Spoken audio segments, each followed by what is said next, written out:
Hello, listeners, and welcome to today's Cult News. For this instalment, I have an update on week 4 of the Lori Vallow trial. So far, we have seen week 1 selecting a jury, week 2 with close friends on the stand, including wife of Alex Cox, Zulema Pastines, and week 3 with Lori Vallow's last remaining child, Colby Ryan, taking the stand.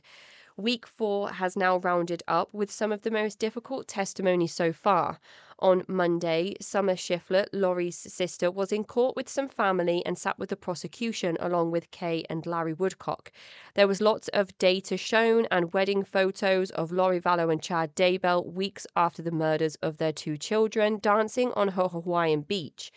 There was also talk of 18 burner phones between Lori Vallow, Chad Daybell and Alex Cox, and 10 different devices, all with different nicknames. There was talk of searches for life insurance for kids on Google accounts associated with Lori Vallow, and details of Lori Vallow and Chad Daybell visiting LDS temples together.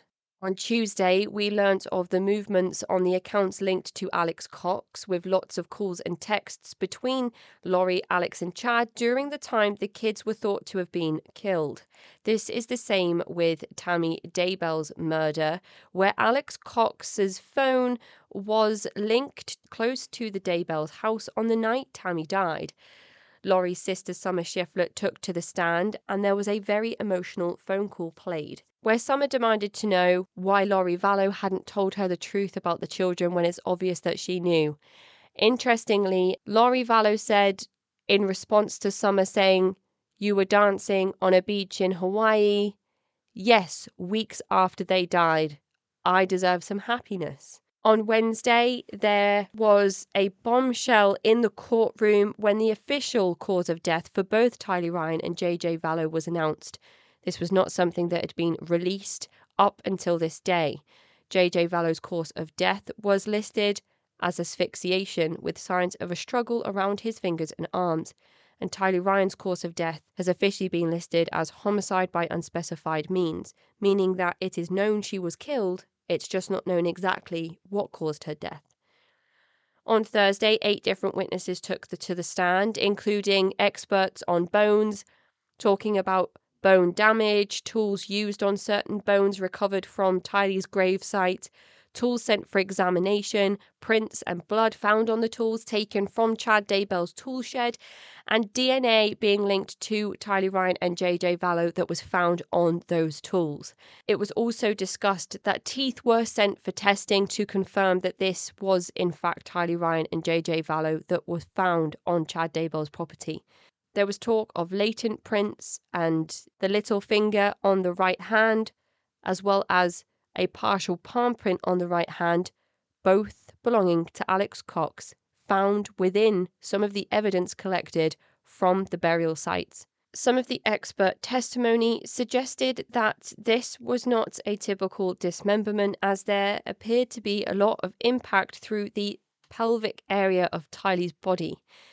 Again, as I said, it was a very difficult week of testimonies, and some of the details that were explored within this week's trial were absolutely devastating and horrific. Towards the end of the week, Tammy Daybell's sister took the stand to begin her testimony, talking about how close they were and how they talked every day until Chad convinced Tammy Daybell to move to a different part of the country. She finished her testimony on the Friday morning, and then the prosecution proceeded to lay out the events around Tammy's death.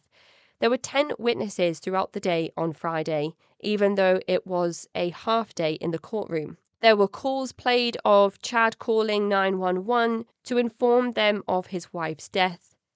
There were inconsistencies in his story of how she'd managed to fall out of bed after she'd died, and talks of a reddish-pink sputum that was found on Tammy's face coming from her mouth, which is consistent with asphyxiation.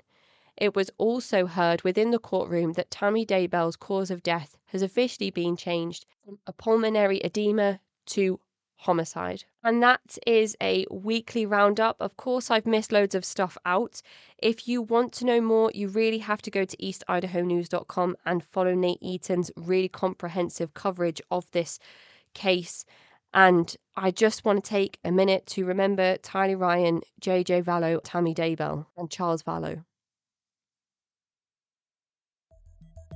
That is the end of this Cult News episode. Join me tomorrow for more. I'm your speaker, Casey, host of the Cult Vault podcast.